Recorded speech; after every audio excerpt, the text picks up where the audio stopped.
Fantastic. We're almost at places. 10 seconds. Bon voyeur. And go spring check. That's right. Hey, are you 6, really God? 5, Go to black. 4, Impersonated. Look 3. for the new Bible action figure, Larry the Leper, parts sold separately. Hey, this is Cookie, and I practice gun safety. Ow!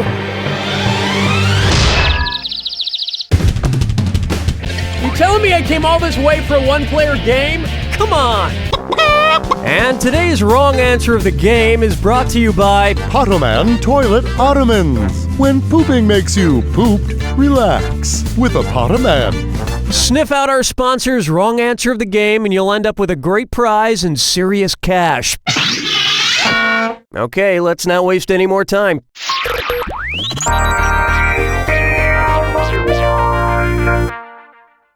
To get things rolling, natural skin removal.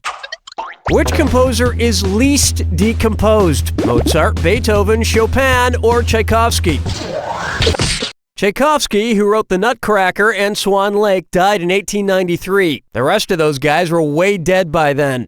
The timelessness of great music makes you think, you know? Everybody dies, but sometimes they leave something wonderful behind. I find that comforting. I also find it comforting to think that someday everyone in Hoobastank will be dead.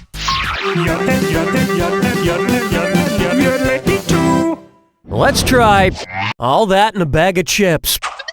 Imagine a bunch of Merrill Lynch bankers snacking on bailout money while bilking their customers. Because it does not have ridges, which coin might break while scooping up some creamy French onion dip? A nickel, a dime, a quarter, or a $half? The edges of a nickel are as smooth as a baby's bottom.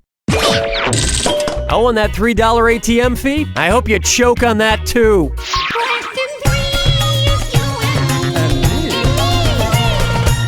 And on its way, my middle name is Grammar. Whose first name cannot be used as a verb? The host of Wheel of Fortune, the winner of the Tour de France from 1999 to 2005, the science guy. Mick Jagger is the lead singer of the Rolling Stones, and Mick isn't a verb. You can't mix something.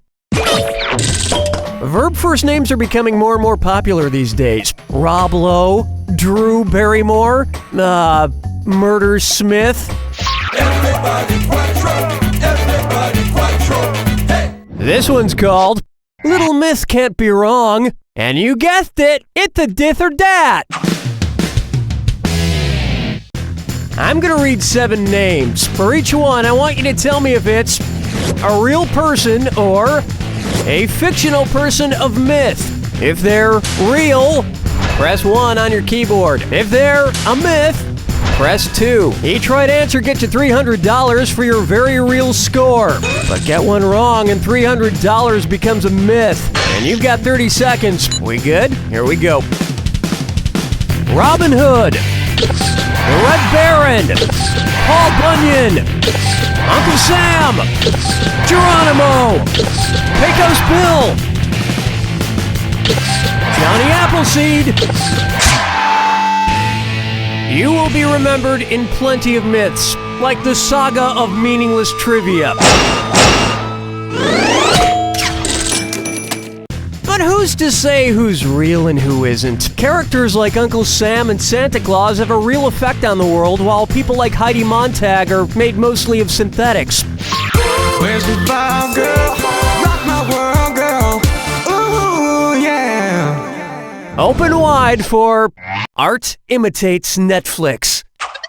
Based on the subject matter she loved to paint, what DVD would not be in Georgia O'Keeffe's Netflix queue? The Rock, Bones, Season 1, Broken Flowers, or Snow Dogs? Known for her work she did in New Mexico, Georgia O'Keeffe had an affinity for painting rocks, animal bones, and flowers, but not snow. But I'm sure if she did have a chance to watch Snow Dogs, she would agree that it really is Cuba Gooding Jr. at his finest. Round 1 is complete. And you've got a pretty nice score. It's a shame there's nobody here to share it with. Don't forget, all the questions in round 2 are worth double. And don't forget, the wrong answer of the game is still there for the taking. Let's move on, shall we?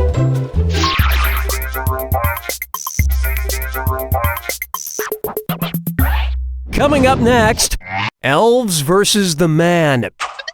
Suppose the Keebler elves go on strike due to collective bargaining disagreements. What union jargon would they shout out to their replacement workers? Go fudge yourself, leeches. Fudge you, scabs. Fudge off, bottom feeder.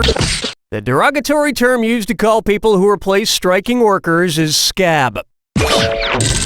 And it's like my dad always said, you can pick your scabs and you can pick your friends, but you can't wipe your friends on the side of the couch.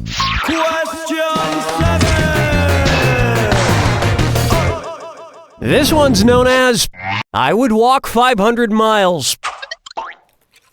I love fortune cookies. They give you little bits of wisdom and really dry out your mouth. Cookie, fortune twist.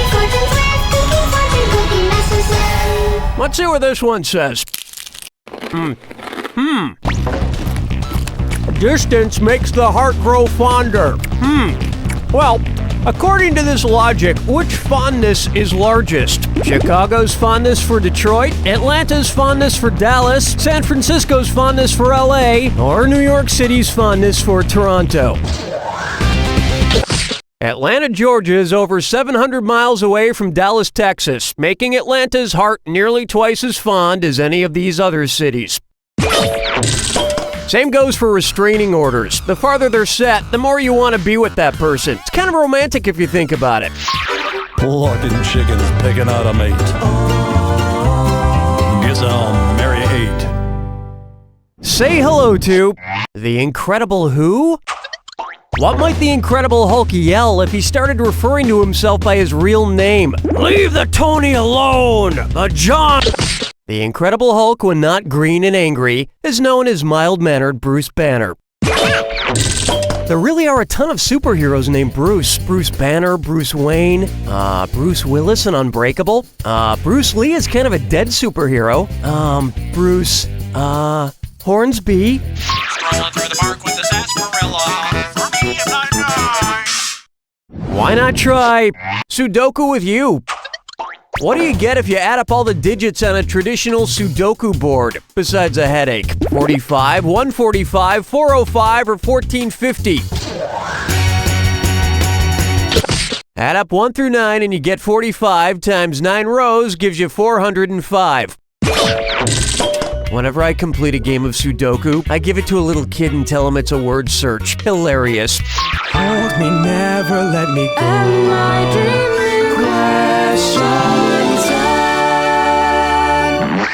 Coming up, I'm not bitter!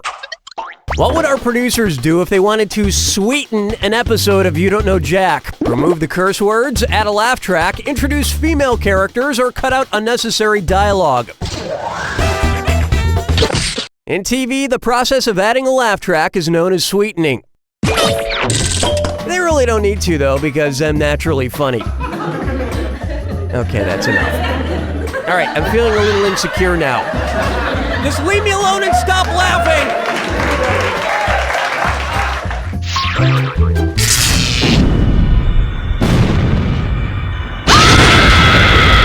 Brace yourself for the attack. When you see 2 clues that match, press the number 1. $4,000 if you're right, but you lose $4,000 if you're wrong. And don't ever forget, Remember the clue. it's gotta be a match that fits this clue. I've got total street cred. What kind of street cred do you have? Good luck.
that's all she wrote! If this were an Olympic ceremony, I bet you'd be standing on the pedestal marked first place. You'd be holding a gold medal high above your head, and then security would throw you out for interfering with an Olympic ceremony. You don't know Jack! That's a wrap. Donnie, what's happening? All right, give me the hey sign if you're interested in more playage.